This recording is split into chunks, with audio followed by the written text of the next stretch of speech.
About tensile fabric materials in facades, and for this presentation we have Nitin Gavila from Sergr Ferrari to talk to us.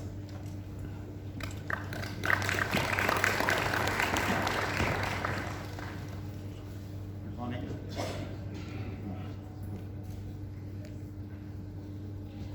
So, thank you, Pak Timothy. At least he left us some space to cover one alternative material. So we'll talk about tensile fabric facades. Basically, as we say, it's a fabric curtain wall, a new form of building design, and a new style of architecture. Before we go further, for people who may not know much about Sergr Ferrari, I would like to play a small corporate video, and then we can move to the next part of the presentation.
Been in this tensile membrane fabric business for the last 45 years, and these are the 10 market segments where we operate. We have some specific products for military applications also, but these are the 10 markets which we operate on. Now coming to facade, as we identified, tensile facade is a new kind of architecture where what we see is there are few elements to consider. One is, what are the benefits a tensile facade gives you? How it can be used even for renovation, not only for new buildings. And third is the kind of system which you need for tensile facades. One important aspect is tensile facade or fabric facade will always be the second skin. It can be the first skin if you're looking to cover just a building like a car park or other shade areas. But if it's an existing building with the kind of facade material which was covered in the previous presentation, tensile fabric facade will always be the second skin. So starting on in terms of how the building envelope form has evolved. As we say, tensile facades basically are being used for building envelopes. The evolution has been from natural materials to burnt soil materials and the new materials which are in the business like metal, polymer, fabric materials, and obviously new materials would come in the future. Now coming to fabric, in fabric facades also there are three kinds. One could be a translucent mesh where with a certain level of perforation. Second could be an opaque membrane which you just enclose it totally around the building. And the third could be a membrane but a highly translucent one where you can play with the backlighting and the other decorative aspects on that. Now coming to the tensile facade benefits, we classify into three major categories. One is the freedom of shape. Second is thermal comfort and energy savings. And the third is visual comfort and glare control. Coming to freedom of shape, again there would be specific elements in that. One is obviously helping all of you to reimagine or redesign or really, run with your imagination whatever you can through the three-dimensional envelopes. Then there would be the lighting aspect, and the third would be the printing aspect. So coming on the three-dimensional part, we'll just take few examples to tell the story. This is an Airbus restaurant in France. The whole idea was on the restaurant part to basically use the element to extend the restaurant, and it is a double skin using glass and the fabric facade. It was tried to create a rhythm in a three-dimensional geometric pattern so that when trees grow bigger, then the curtain wall will blend into the environment surrounding. That was the logic. This is the inside view. So as you see, it not only gives you privacy from the outside, but from the inside, you feel that you're still part of the environment. It's not blocking your view, and it makes you feel that you're in a very healthy and a nice, comfortable environment. Second, this is the German pavilion in Shanghai Expo. Same logic in terms of it has a natural scenic area and a major body. This is just to give you the facade rendering drawings, the three-dimensional structure drawings, and also the welding of the fabric which was done to cover. The idea was, if you look at from the south entrance, to have a composite sandwich panel which ensures that the light and the air flows through, and it ensures the effective breathing of the building also. In terms of the top, it also with the perforated mesh, it anyway blocks the heavy rain, but at the same time it also provides permeability of air and smoke. So it's a good working environment both from inside and outside. And then, as you saw all the previous photographs which were related in daylight, but at night, through the LED lighting, you can also see the inside of the building. Then the third example is a hospital in Cartagena, Spain, both during daytime and at night. A clinic in Munich. This is in Jakarta, an office building. This is in India, a boutique hotel. So you can play with shapes, any kind of drawings. You can have flat structures, you can have simple profiles or specific design profiles. A sports hall in Turkey. Coming to the second part, then in terms of freedom of shape is the aspect of how do you play with lighting. A theatre in the Netherlands where they actually had big panels with LED lighting, but using the membrane they ensured that the lighting could be hidden, but at the same time they could play with the lighting in terms of to give a very unique look to this theatre. This is a sports pavilion in Angola. At night, based on the lighting, you can play around in terms of the beauty aspect. This is from the inside. The restaurant in Bali. This is a sales center in China. Again, in terms of night and day viewing. Third aspect is the textile nature and printing. The fact that you are creating an envelope also should give you a possibility that you can use it for marketing and give the right message if you wish to about the building, about your brand, or about the space. Continuing on the sales center, so you can actually play with the design of the building or the concept, what you want to do. The fabric is easily printable with a good UV ink and stays for long. It is a daycare center, trying to give you the view and the aspect and really giving the message and the story about the building. This is a library in Lyon. This is actually not, the fabric is not cut, it's actually printed on that. So just to give you give a unique look on that, and this is a parking garage in Bristol. The second aspect of benefits is thermal comfort, which I think is very critical. Here we just give you a small case study in terms of we had done a simulation across different cities, and we're talking about here in Shanghai where the first skin was glass, second was this fabric, and actually what you notice is there's a saving of energy needs related to 60 or 70%. The fact that you have the fabric skin outside nearly blocks 70 to 80% of the thermal aspect, so that inside then you have a much comfortable environment and a lesser energy saving, because the heat is blocked before it hits the glass. And you see the amount of saving was nearly 60 to 70%. Just further more examples of different sites where you could actually play with louvers. You could do metal also, but you can do with fabric also. This is in UK, Réunion Island in France. You could even do panels. It's a stable fabric. And third one is about visual comfort and glare control, where not only on the outside, how you feel inside the space, You can play around with that. Again, the same example of the Airbus office, which I just showed you, and what you see being inside the office. Some case studies where we try to take a case study where all the three aspects have been covered, which is freedom of shape, thermal comfort, and visual and glare control. This is a reality building in 2005. This is what it was looking at. The occupancy had dropped. It was like a store in that space, and the air conditioning devices was running full time throughout the year. So an aluminum frame and a textile membrane was proposed. This is the view at night, which ensured view through plus shading plus glass control. And this is what has happened after 10 years. We've seen there's an energy saving around $60,000 a year. Occupancy rate has increased. This is a building which occupies a big, a very positive image in that locality. Return on investment just after 3 years, and user comfort has also increased. At the same time, the aesthetics have improved. This is a very basic, I would say, office building in Italy, but with a small covering on the outside, it just transforms itself. Then, if there's a question of budget, what do you do? This is a stadium in Azerbaijan, but with just 360 panels, in 5 weeks, with 12 people, the whole stadium was transformed.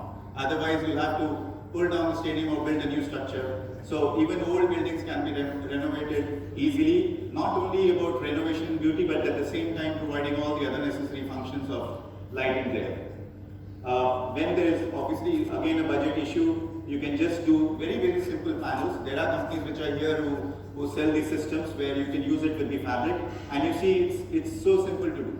You just need flat aluminum frames or metal frames, and you can integrate the fabric of it. It does not put any load on the building, and it's easy to install. Also, you may be wondering, what you see all sides are not high-rise buildings, but the fabric membrane can even be used for high-rise buildings, which is obviously in Southeast Asia very common, and more so in Jakarta also.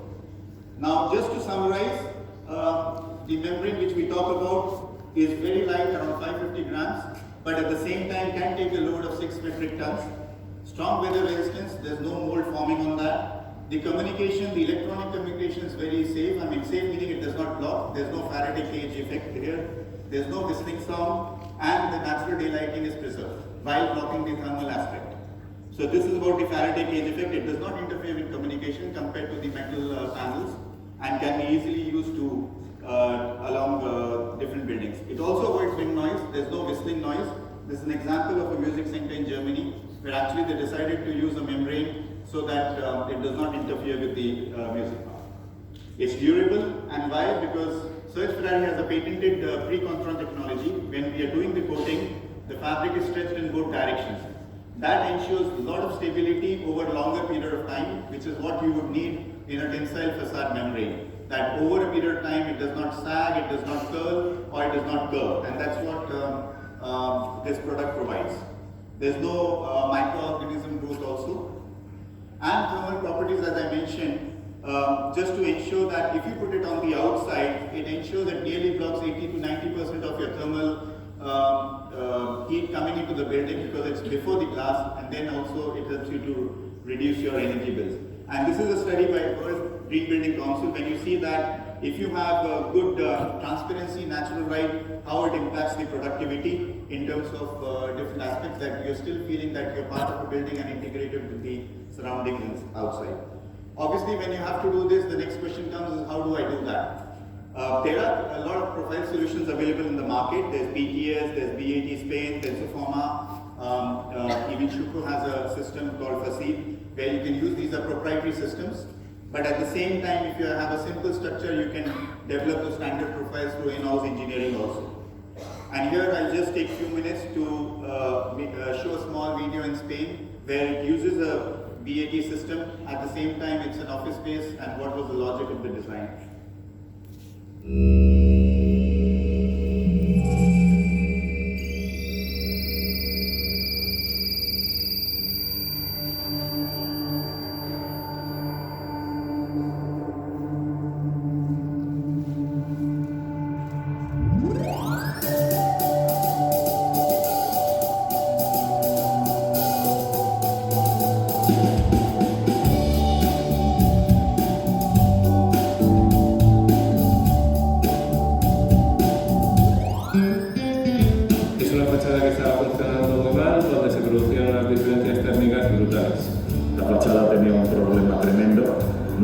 solamente ya de antigüedad, como acabo de mencionar, sino además un problema de coste. Con el aire acondicionado la verdad es que no era agradable del todo, con lo cual no era un tema de gasto, sino también de comodidad. Y estuvimos como año y pico buscando alternativas para ver cómo solucionábamos los problemas, la estética y la climatización.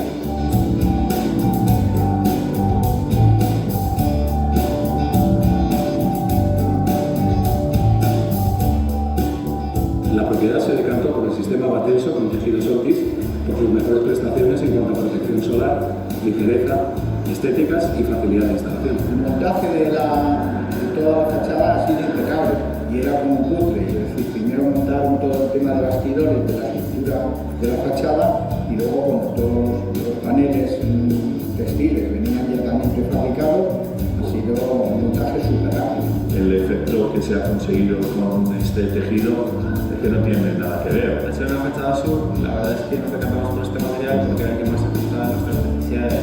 No pretendíamos solamente hacer una renovación estética, sino que también queríamos una solución de refrigeración. Hemos hecho alguna medición y bajan de días de estos pasados de mucho calor, baja a 4 o 5 grados fácil.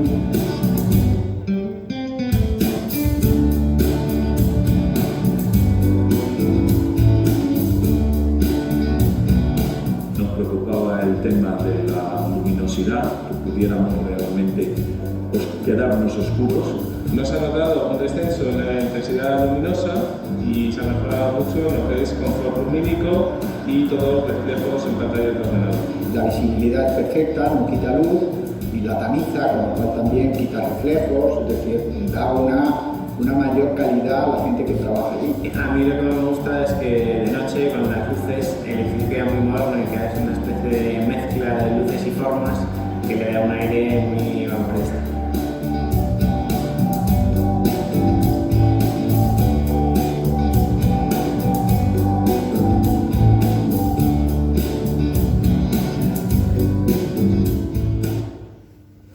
Just to cover the elements we talked about advantages. Now I want to cover one element which was covered briefly in the previous presentation and is a growing concern across governments, across countries about fire retardancy and non-combustibility. And for sure in facades the first question comes about fire because of the various accidents which we've seen and as presented publicly in Dubai but also in UK 2 years back in Grenfell Towers. And I think there's an element to understand that it's not only about non-combustible or fireproof, it is also about fire retardant and what is the right rating product which you can use. So as you see, fire spread of facades can happen in three ways. It can either come from an outside source, it can also come through a source which is close to the building but on the exterior, or third, it can actually come from inside the building. Now, in terms of mechanism of fire, you see from the ignition it goes to combustion, drop, fire spread, heat increase, flashover and the backdraft. And the three areas which are fire spread, heat increase and flashover are the most concerning areas. So when you look at fire in commercial building, what are the main dangers? Obviously density, toxicity and droplets. And 80% of the deaths are in fact actually to the intoxication, not really to the actual fire and the inability to actually move out. So the time is key in any fire incident. And that's where in terms of what is the kind of fabric with what rating becomes very key. So when you look at all the ratings which exist in the market for any product, it starts from E, which is the most combustible and can just burn and turn into ashes, to the level of A2 and A1 or B2, which is nearly non-combustible and then non-combustible till the extent. And that's where when you look at the membranes or the fabrics or whatever material is available varies from F till A1 and A2. Generally in facades, when we see all the projects existing in the market, a rating of B2, B1 or A2, A1 depending on specific cities where you look at Singapore, where non-combustibility is the standard, it can vary. And in that sense, as Sergr Ferrari, we have the requirement for all the markets. If you look at our standard material, which is FT381, it's a B1 rating, which is sufficient for generally for all markets and the facade requirement because it's also the second skin. Let's not forget, it's not touching the building or it's not attached to the building. We also have a FT35, which is an A2 non-combustible mesh also. And third, it's a new product which has just been developed, which is a breathable membrane which we call Stamisol Safe 1. And that actually can even supplement, even if there are facade products available in the market, whether aluminum panels or any kind of product which have a lower fire rating, it can actually be used along with that because it's with an A2 rating, totally non-combustible, can be used on skyscrapers, buildings and this. It's not a second skin and actually breathable membrane which is attached to the main building, and the facade materials, whatever you use, whether different panels, you can put on top of that, and as a complete system, actually you can be non-combustible. And we have a test also, just to say, this is after the fire test was done, and as you see the non-combustible on the left side first, even B rating is very good. It does not burn, it does not spread, it does not create ashes or fire drops. Whereas if you look at class F and class E, obviously those are risky materials. So that's it from now. Thank you.